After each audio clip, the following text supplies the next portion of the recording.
এক গ্রামে রকি আর রিজু নামে দুই বন্ধু থাকত।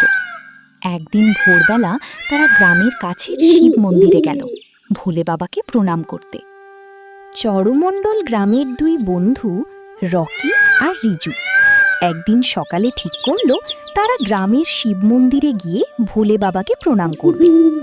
ভোরের ঠান্ডা হাওয়ায় দুজনই পরিষ্কার পোশাক পরে হাতে ফুল আর প্রসাদ নিয়ে রওনা দিল। রকি আর রিজু গল্প করতে করতে মন্দিরের রাস্তা দিয়ে হাঁটছিল। ঠিক তখনই তাদের সামনে দিয়ে একটি মেয়ে ধীরে ধীরে হেঁটে যাচ্ছিল। আর ঠিক তখনই রিজু মেয়েটির প্রেমে পড়ে গেল। কি সুন্দর দেখতে! চরমণ্ডল গ্রামের এক শান্ত সকালে স্বপ্নদীপ আর তার স্ত্রী রমা বাড়ির উঠোনে দাঁড়িয়ে গল্প করছিল। স্বপ্নদীপ হেসে বলল, চিন্তা করো না রমা, আমি আজ মাঠে গিয়ে সব কাজ ঠিকভাবে দেখে আসব।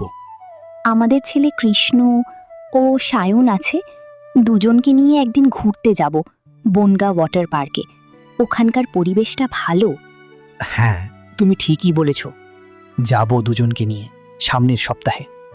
আচ্ছা, তাহলে তুমি মাঠের দিকে যাও, দুকা দুকা ভালোভাবে যেও, ঠিক আছে? বিপদ না আসে। স্বপ্নদীপ যেতে লাগলো মাঠের দিকে। তারপর স্বপ্নদীপ খুব সুন্দরভাবে বুঝে শুনে কাজ করছিল। স্বপ্নদীপ খুবই একটি ভালো ছেলে। তাদের ছেলেকে নিয়ে ওয়াটার পার্কে যাবে সেই সিদ্ধান্ত নিয়েছে সে। পরিশ্রম করলে একদিন নিশ্চয়ই সফল হবে। এই দুজন মিলে গল্প করছিল। একটি হরিণ তাকে বলছিল, বাবু তুই যাবি আমার সাথে? দেখ ওরাও যাচ্ছে ওয়াটার পার্কে। আর মিনা হেসে বলল, হ্যাঁ আমিও যাব। ঠিক আছে চল তাহলে, আমিও যাব, রেডি হ, চল একসাথে যাব। ওরা কারা কারা যাচ্ছে জানিস তুই? 7 দিন পর মিনা আর তার বন্ধু হরিণ আর ওদিকে দুজন, তারা যাবে ওয়াটার পার্কে ঘুরতে। রকি আর রিজু চলে গেল কৃষ্ণ ও সায়নের বাড়িতে।